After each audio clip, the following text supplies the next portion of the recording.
Hey everyone, welcome to we're doing like this index review for the movie that has been out for quite a while. We just, been busy with the new season, setting up the chart and everything. And today I got Jero with me to talk about the movie.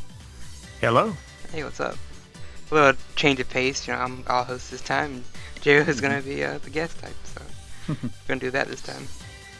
And like I said, we've just been busy with the other stuff, so that's why this is a little late, but better late than never, I guess.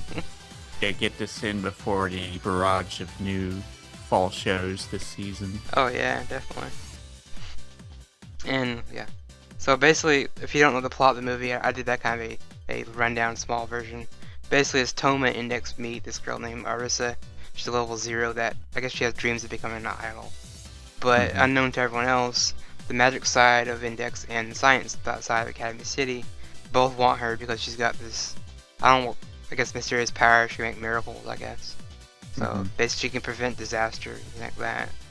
And something built like a space elevator, which is kind of like the main point in the kind of entire movie. It's like, it was there the whole time, and then they show back scenes from like the first season of Index. Right, because they're like, a lot of people probably didn't see it, and I don't remember it being there either, but to make it convenient for the plot, they have to like, oh look, it was here and all these different fights. So they even inserted that in the, if you ever caught the last episode of Railgun, it's even in there too. Yeah. They show like a shot of the elevator like right there, so I have a little tie-in. It's kind of nice. And so basically it's just about Index and Toma kind of like, I guess, helping Arisa and kind of protecting her from both the science and magic side, like I said. So I guess the first thing would be like, what's your, I mean, you've seen Index Season 1 and Season 2, right? I mean, yeah, as well as Railgun, both right. seasons. Yeah, because I think like close to like the end of the movie, they kind of, it almost like ties into the series, because we had Accelerator and Last Order kind of shot of them kind of close to the end, so I was like, because I remember that when Season 2 ends up, we do see that the little blonde girl that's in the movie at the last episode, and yeah, so I was like, they're doing a tie-in. Yeah, because I was trying to figure out, even though, if I'm correct, it's not something from the light novels that's being adapted here. Right, it's kind of like, I know it's like non-canon, most movies aren't. Yeah, I was doing that Dragon Ball Z type thing where I was kind of figuring out, like, where in the timeline could this possibly fit? And if you see Accelerator with Last Order, then that's definitely toward the end of Season 2 of Index. Right.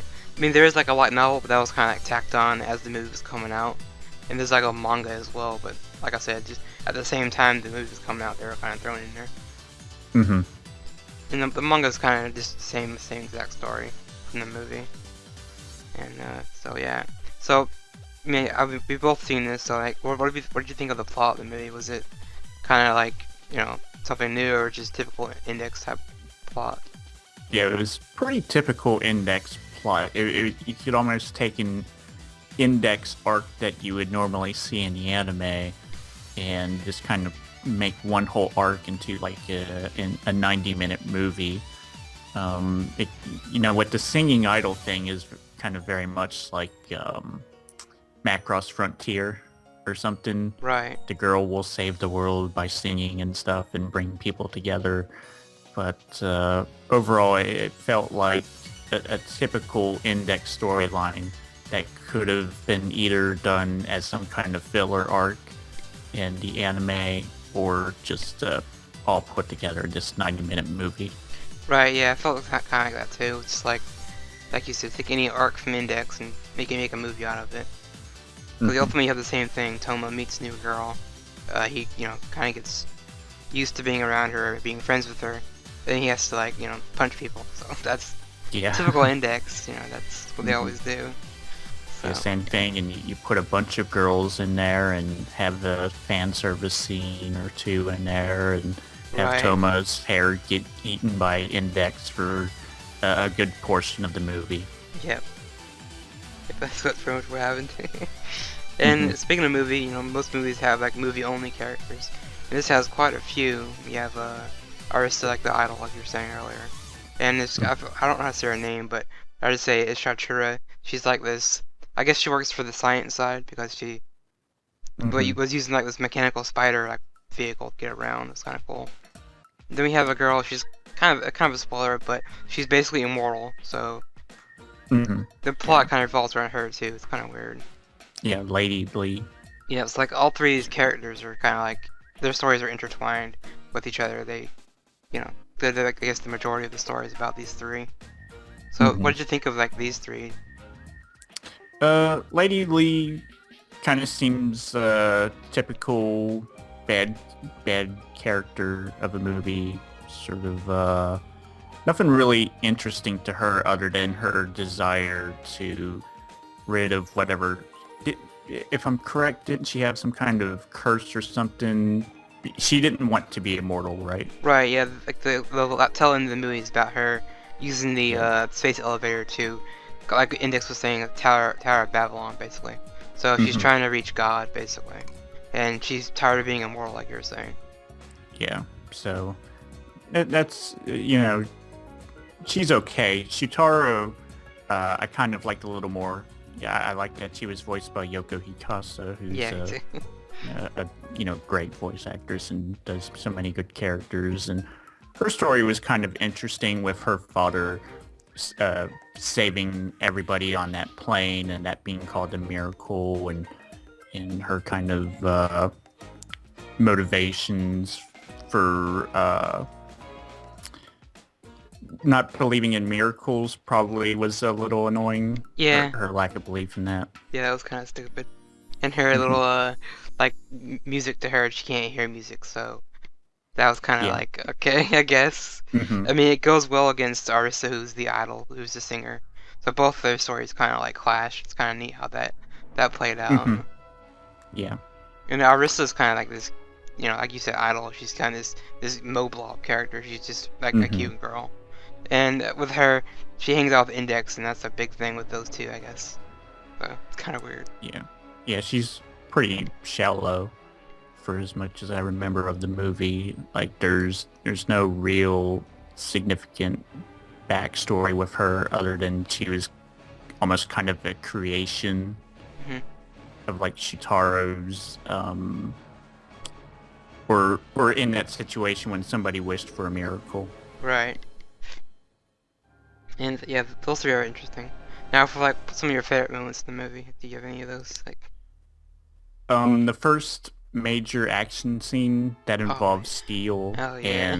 and those other girls that he was with, I thought, man, I was looking at JC Staff's movies that they've made in the past year, and I only saw that they only made one ever since 2000, so it's very rare. And as we've been watching Railgun, the action scenes in that have been really good, and they really blew it open with this Index movie. There were some great action scenes, and Steel's fire animation was Oh really yeah. well done.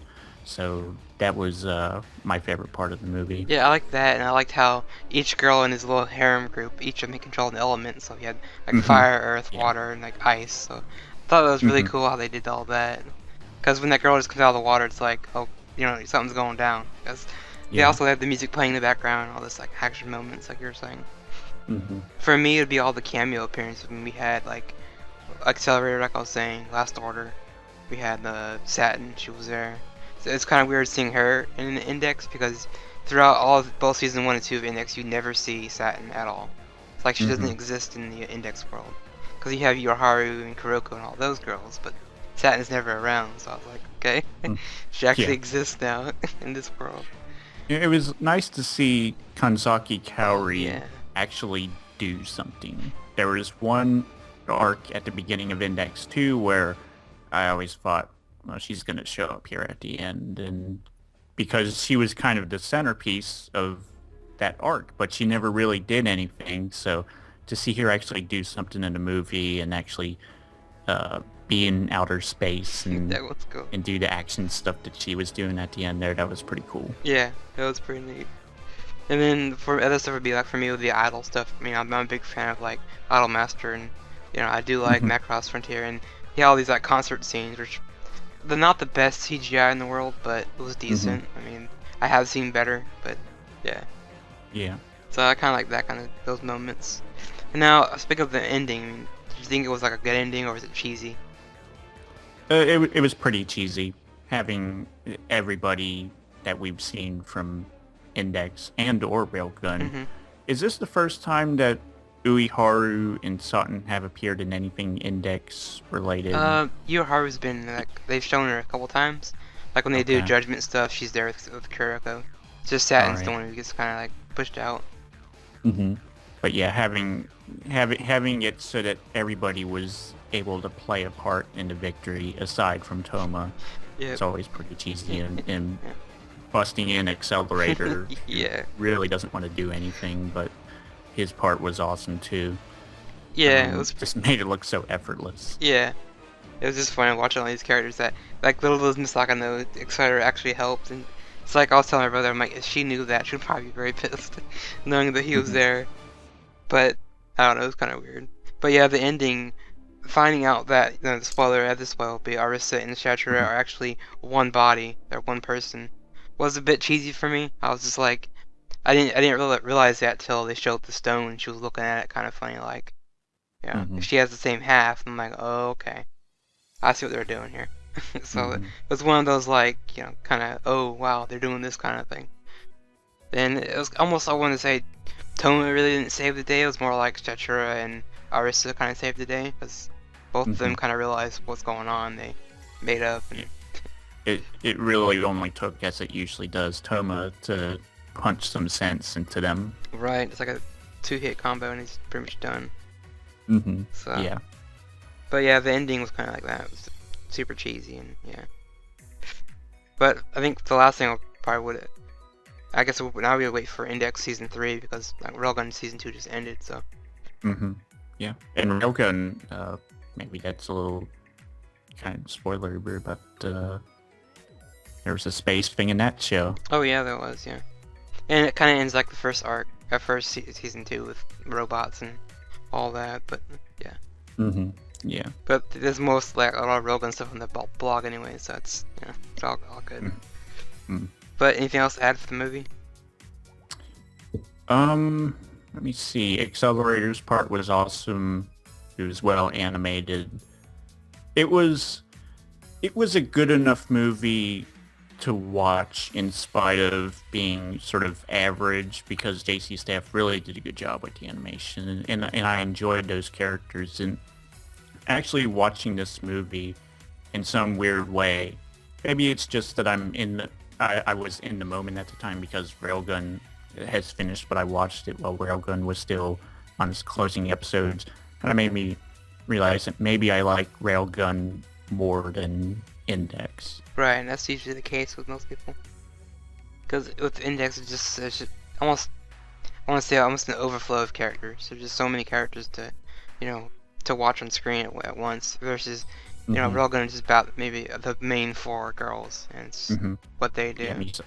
Misaka's always the focus, but the others get a little time. Right, and with the Index, you get both the science side and the magic side, so you get almost double the amount of characters. So it's gets a Mm-hmm. little crazy sometimes.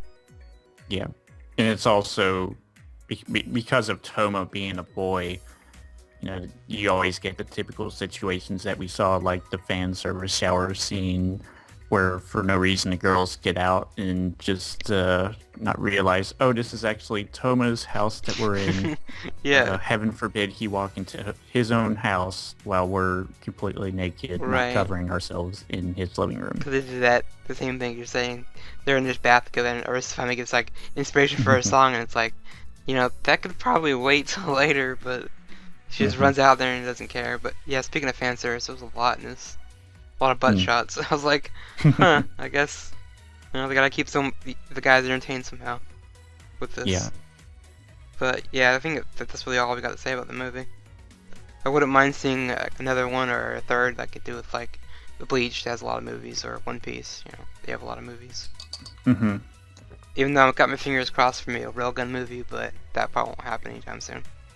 Yeah, I would hope for a railgun movie. Although, again, getting back to the light novel thing, I don't really know how many light novels there are to adapt or anything, but I would kind of like if there was a movie to actually try and adapt an arc from the light novel into the movie if that's possible. Right, yeah, that'd be good. Because here you could kind of tell that the movie followed the typical arc structure from the Index anime, and I think if maybe they tried to adapt something from the light novel, it wouldn't be easy for me or someone else to say, you could have really just made this like a 6-episode arc or something. It didn't, this movie didn't feel like it needed to be together. Right, I guess that, yeah. In a movie format. Right, yeah. It could have, like you said in the beginning, it could have easily been an arc by itself. But yeah. So I guess that's really all for the movie, so I guess for J-Ro and everyone else, see you guys later. See you. Thank you, that was good. Mm-hmm.